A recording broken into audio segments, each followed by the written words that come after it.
kay Gloria.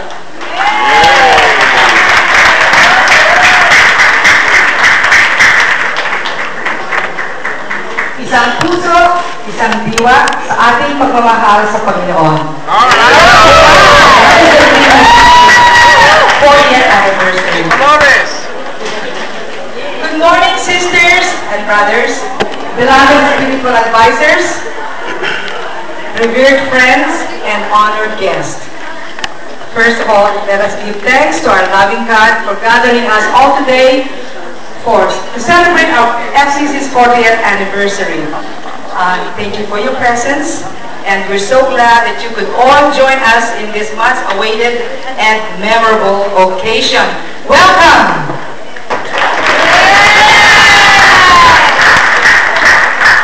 On behalf of the Filipino Christian community, I am honored to acknowledge the presence of our guests who made an impact in our Filipino Christian movement.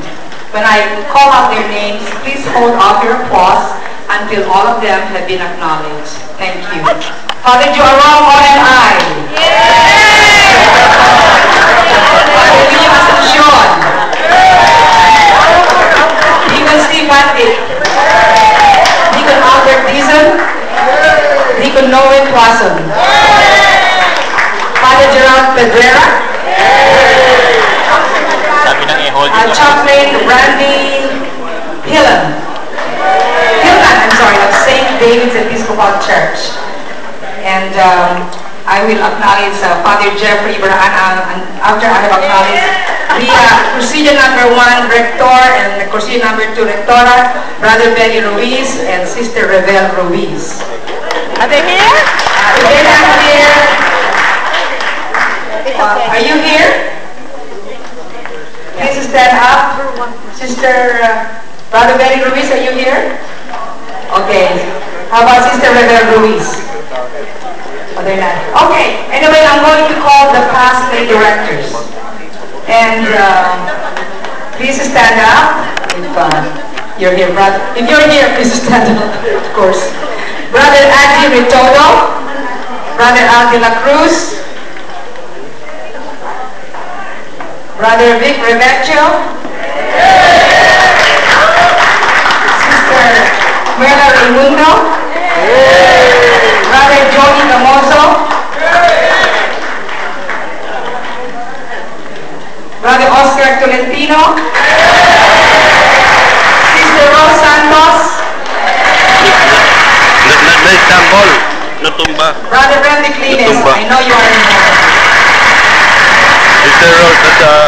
Brother Bayani Santos, Sister Nika Renovilla,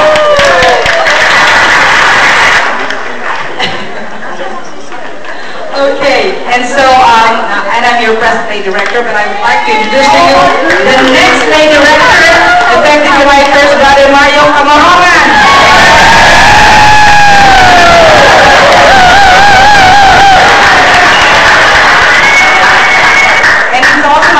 To present to you the members of our Filipino Christian Community Secretariat. May I call on Sister Annie Villarente, Host Cursillo, Chairperson. Sister Merla Raimundo, Sister Ibarra, Treasurer. Sister Norma Acaba, Precursillo Chairperson. Sister Penny De Leon, School of Leaders Chairperson. Sister Sheila Ogado, 3-day for the chairperson. She's not here, she's on vacation, but she was here yesterday for the setup. And Sister Katrina, where are you, our secretary? Stand up, please. And our spiritual advisor, Deacon Steve Bandik. Thank you all for giving them a warm applause. And now I'd like to acknowledge also our dear Father Jeffrey Baraan.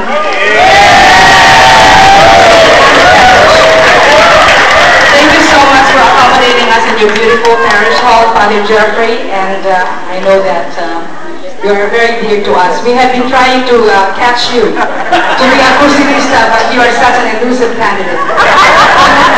Anyway, Father Jeremy, would you like to speak a little bit? Magandang umaga sa inyong lahat!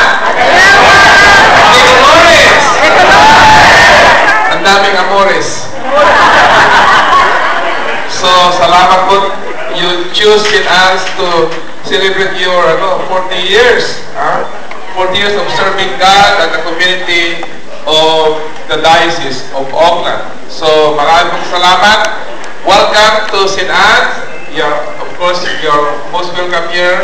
I know that you have been using this facility for many years, right? So you're not new to St. Anne's. Those who are new to St. Anne's, raise your hands. Really? Wow. Once in a while, no? So, but to be part of this celebration of this gathering of this anniversary really is a wonderful human experience and a spiritual experience. Kaya yesterday when I was there yesterday to make sure that everything is in place. Okay? I also work kahit na hindi pa ako Cursilista.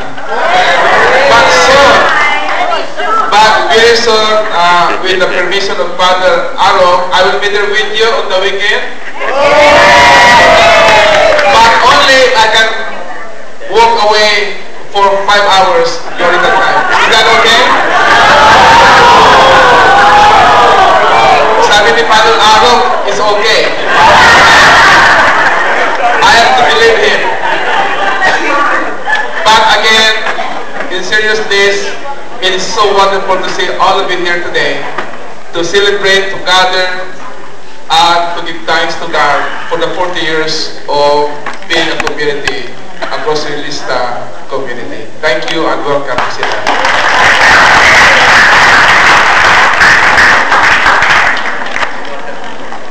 Thank you, Father. The best is usually your place without pain. Thank you. You always offer your big heart, always is open from. Then we're going to have the celebration of the Mass. Our officiating priest and celebrant is Father Jose Aron, OMI. And everybody ready for the Mass? Thank you. We actually have a few minutes to prepare. So, though we're ready here, we have a break of about 15 to 20 minutes. Announcements? Okay. This is the time for announcements. And we will also try to turn around the chairs so you're all facing the altar. And so we will do that during this time. And if we can make an aisle there so they can actually come in. Okay, Sister Clarita, are you ready? I forgot.